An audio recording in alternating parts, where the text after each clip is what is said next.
안녕하세요, 제이제입니다. 지난번에는 아무리 궁해도 만나지 말아야 할 남자 탑7에 대해서 말씀드렸죠. 오늘은 안심하고 만나도 좋은 남자 탑7에 대해서 말씀드려 볼게요. 그럼 바로 시작할게요.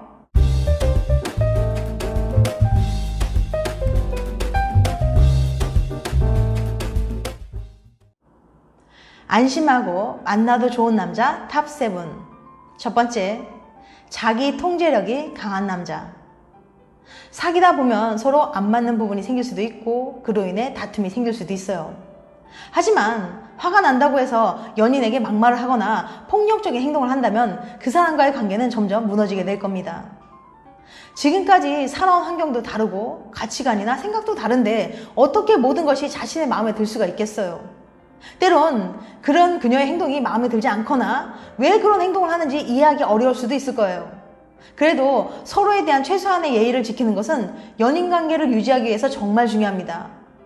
안 맞는 부분이 생길 때마다 소리 지르고 화를 낸다면 결국 파국으로 치닫게 될 테니까요. 폭력적인 행동을 한 경험이 있는 사람들은 자기 통제력이 낮다는 공통점을 가지고 있는데요.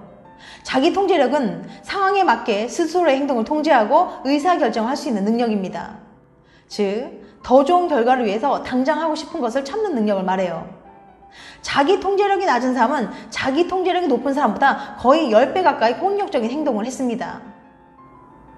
반면에 자신의 감정을 잘 다스리고 자기 통제력이 강한 남자는 다툼이 있다고 하더라도 침착하게 대화를 하면서 서로의 의견을 지혜롭게 조율해 나갑니다. 서로 맞지 않는 부분에 대해 끊임없는 조율이야말로 건강한 연인관계를 지속해 나가는 열쇠가 될 거예요. 두 번째, 신뢰를 주는 남자. 웨스턴 워싱턴 대학의 모스 박사는 사람들이 애인에게 어떤 장점을 기대하는지 설문조사한 결과 여자들이 남자친구에게 바라는 것 2위가 신뢰가 가는 성격이라고 했거든요. 그러니까 여자들은 남자를 사귈 때 믿을 만한 사람인가를 매우 중요시 여긴다는 겁니다. 자신의 말과 행동에 책임을 지는 남자는 상대방에게 굳은 신뢰를 줍니다. 반면에 말만 번지르르하게 하고 실천하지 않고 사소한 약속조차 지키지 못한다면 점차 그 사람을 믿지 못하게 되고 관계를 지속하려고 들지 않을 거예요. 자신이 한 말과 행동을 지키는 남자는 어떤 상황에 처해도 사랑하는 연인을 먼저 생각하고 약속을 지키는 진국인 사람이에요. 이런 남자는 만약 실수를 하거나 잘못을 했더라도 결과를 두려워하거나 회피하지 않고 책임을 질 거예요. 또한 자신의 일상이나 사생활에 대해서 솔직하게 이야기해주고 필요 없이 오해를 살 만한 행동이나 말을 하지 않는 남자는 신뢰를 줍니다. 이런 남자는 굳이 여사친들을 자주 만나서 사랑하는 여자친구의 마음을 불안하게 만드는 일을 하진 않고요. 그리고 친구들이나 지인 모임, 회식 자리에서도 다른 여자와 어느 이상 친해지지 않으려고 합니다. 이처럼 신뢰를 주는 남자는 여자친구에게 오해를 살 만한 행동이나 상황 자체를 만들려고 하지 않아요. 이렇게 신뢰를 주는 남자는 안심하고 만나셔도 좋습니다. 세 번째, 아이에게 다정한 남자. 2014년 남부 브리타니 대학 니콜라스 개경교수 연구에 따르면 남자가 아기를 예뻐했을 때 여성들이 그를 3배나 더 매력적으로 평가했는데요. 남자로서의 매력은 물론 친절함, 상냥함 같은 인간적인 면들까지 전부 다 높이 평가했습니다. 그 이유는 여자가 이성을 볼 때 남자의 능력만큼이나 그가 좋은 아빠가 될지 여부도 중요한 문제이기 때문이에요. 아기에게 다정하고 아기와 잘 놀아준다는 건 그가 양육에 적극적이고 다정한 아빠가 될 수 있다는 걸 암시합니다. 아이를 잘 기르기 위해 아내와 함께 노력할 사람이라는 거죠. 그런 남자에게 끌리는 건 여자의 당연한 본능인 거예요. 아이는 혼자 키우는 게 아니잖아요. 여자들은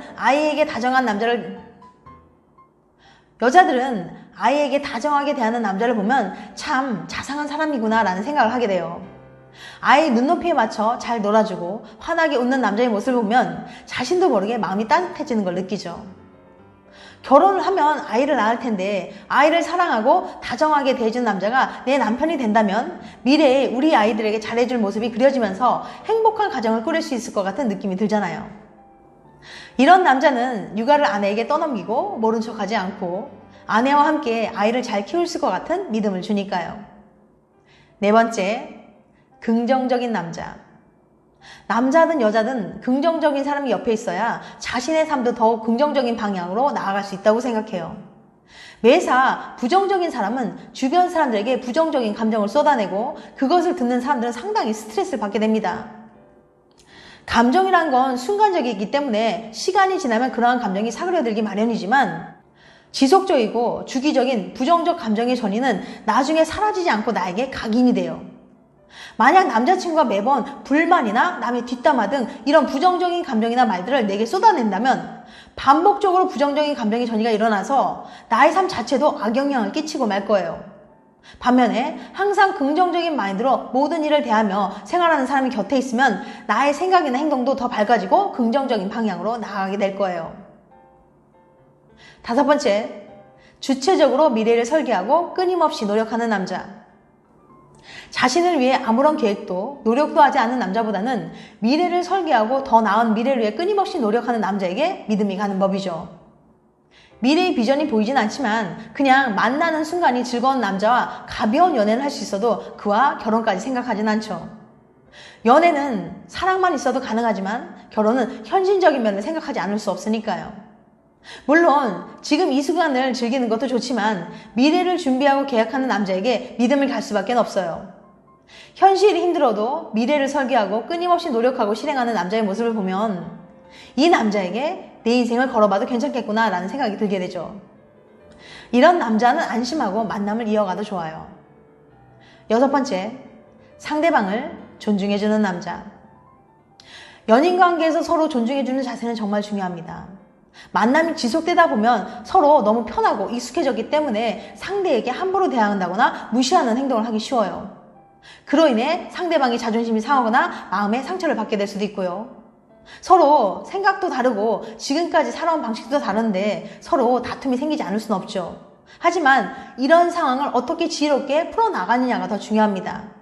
즉, 어느 정도 서로 양보하고 상대방의 의견이나 태도를 존중해주는 자세가 필요해요.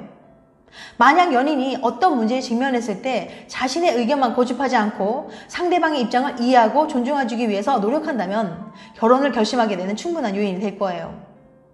사람은 작은 행동이나 말 한마디에도 그 사람의 인성이 드러나는 법이죠. 상대방을 존중하고 인성이 바른 남자는 안심하고 만남을 이어가셔도 좋을 것 같습니다. 7번째, 가치관이 비슷하고 대화가 잘 통하는 남자.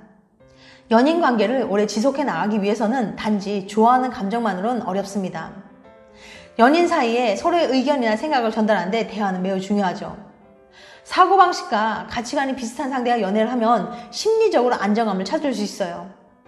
대화가 잘 통한다는 건 사람마다 기준이 다를 수는 있겠지만 대부분 지적인 수준이나 생각의 깊이, 가치관, 사고방식과 관심사가 잘 맞아서 자신의 생각을 정확하게 표현하면서도 동시에 상대방의 이야기를 잘 들어주고 포용해주는 걸 의미합니다. 가치관이 비슷하고 대화가 잘 통하면 연애 기간이 길어도 권태로움 없이 연애를 지속해 나갈 수 있어요. 대화가 잘 통하는 상대와 함께 한다면 서로가 곁에 있는 것만으로도 큰 위안이 될 수 있을 뿐만 아니라 서로가 이해받는다고 느끼기 때문에 마음에 안정감이 들게 되거든요. 또한 의견 차이가 있을 때도 서로 비슷한 가치관이 있기 때문에 적절한 해결책을 제시할 가능성도 높고요. 매번 무슨 결정을 하거나 선택을 할 때 의견이 달라서 갈등이나 다툼이 생긴다면 아무리 사랑한다고 해도 오래도록 연인관계를 지속하게 나가기는 힘들 거예요. 그러니까 남자를 만날 때는 되도록 자신의 가치관과 비슷하고 대화가 잘 통하는 사람과 만나세요. 지금까지 안심하고 만나도 좋은 남자 탑7에 대해서 말씀드렸어요. 다시 한번 요약해드리면 첫 번째, 자기 통제력이 강한 남자. 두 번째, 신뢰를 주는 남자. 세 번째, 아이에게 다정한 남자. 네 번째, 긍정적인 남자. 다섯 번째, 주체적으로 미래를 설계하고 끊임없이 노력하는 남자. 여섯 번째, 상대방을 존중해주는 남자. 일곱 번째, 가치관이 비슷하고 대화가 잘 통하는 남자. 이건 어디까지나 저의 주관적인 생각이니까 그냥 참고해서 들어주시기 바랍니다. 다음엔 더 재밌고 유익한 영상을 찾아뵐게요. 끝까지 시청해주셔서 감사합니다. 다음에 또 봬요. 안녕.